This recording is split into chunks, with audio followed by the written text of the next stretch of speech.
Well, look at that. It's already fall, which means two things. First, there's the people that are going to get weirdly upset at others that drink a different type of coffee than them. And there's also going to be new iPhones. This year, that means the iPhone 12 and 12 Pro.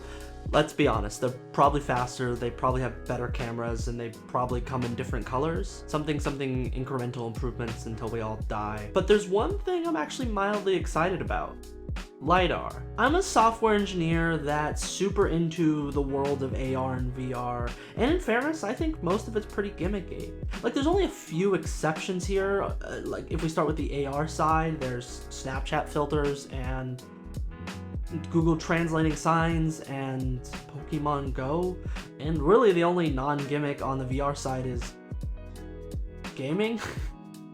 Like, some people also want to say, like, you can do productivity in VR, but I just don't think that's there yet.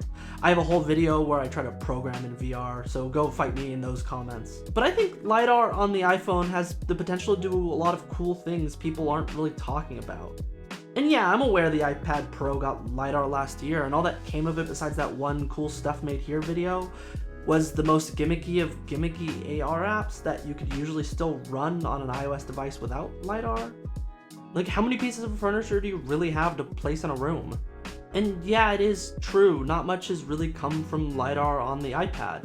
But I think with the iPhone, there's two pretty big differences that are gonna make the iPhone having Lidar a lot more exciting. And I wanna talk about the real implications of this move for AR and VR into the future.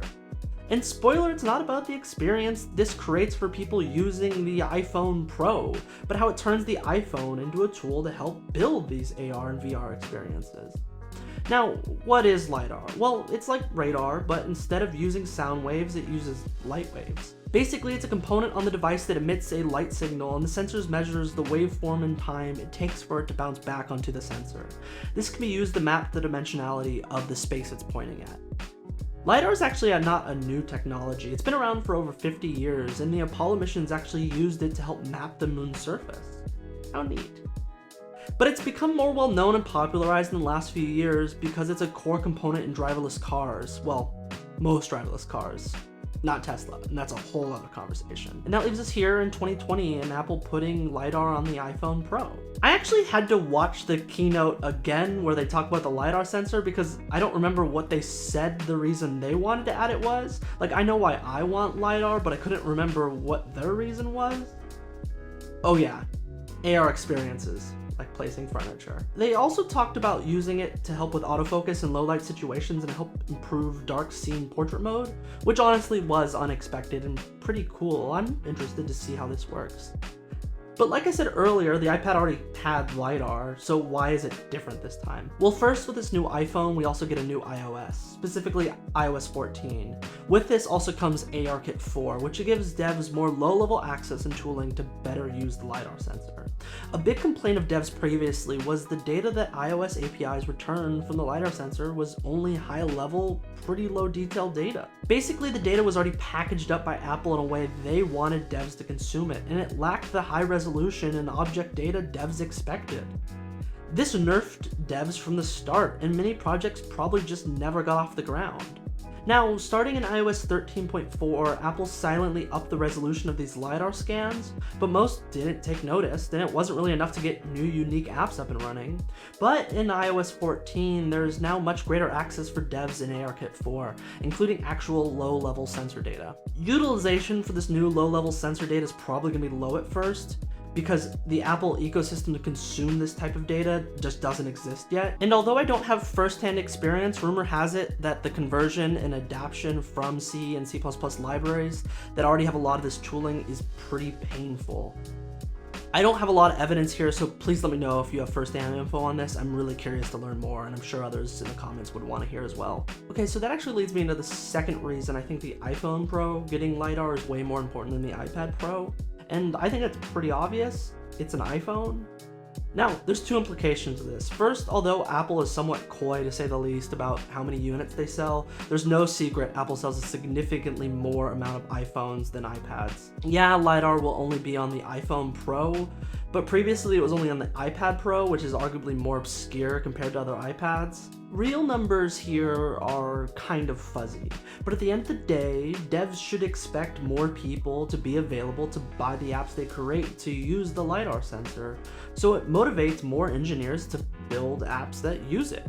And that's actually the real motivation Apple has for adding the Lidar emitter to the device in the first place. In the scale of things, they don't care about the current crop of AR experiences, even if they do show them in every single keynote they give. And they also don't care about having better autofocus and low light. Yeah, they'll use it for marketing, but that's not why they have the Lidar sensor. This is all about bolstering their AR footprint, gathering data, learning and prepping devs to be ready for AR and VR focused devices, like the forever rumored Apple glasses or whatever they're gonna decide to come out with next. But these aren't the main reasons I'm excited for it. I'm excited for this because with the increase in the amount of data devs get mixed with the larger incentives to create these apps, I think it's going to turn the iPhone into a really good tool for recording accurately our surroundings and reality, to be used in AR and VR. An example of this is I'm really into photogrammetry. Photogrammetry is the practice of converting pictures, or more accurately a fuck ton of pictures, into 3D objects. But using data in the pictures to create 3D objects is extremely time intensive, and currently to get better results requires very expensive equipment or very expensive software, because most photogrammetry scans end up looking like this. Now, in my experience, usually coloring and texture is pretty easy to achieve with this technology, but the actual definition of the object is usually lacking detail, requiring an insane amount of high-quality images or labor-intensive manual cleanup. And this is where actually a lot of pro-level scans have laser scans augmenting the photos they take, but that requires even more pricey equipment. But that's where I think Lidar on the iPhone becomes really cool, potentially lowering the bar and money it takes to recreate real-life objects and environments. I'm of the opinion that there's a lot of focus in the AR and VR worlds about bringing these fantasy sci-fi worlds into our reality, but I think there's a pretty large untapped market about sharing our reality using these tools. Now, a great example of this is not even AR or VR yet. It's Microsoft Flight Simulator. The game sold like crazy because of its realistic capture and representation of the whole planet. People wanted to see things like the scale and beauty of a photorealistic Mount Fuji, or the nostalgia that comes with seeing your childhood neighborhood. I can promise you it's not just the nerds like me that wanted to learn how the Airbus A320neo's autopilot system works. So yeah, I'm excited for more people having these tools to document accurately the world around us so we can share it. But feel free to let me know what you think. If you made it this far, it's super helpful if you subscribe if you're interested in more stuff like this, and thanks for watching.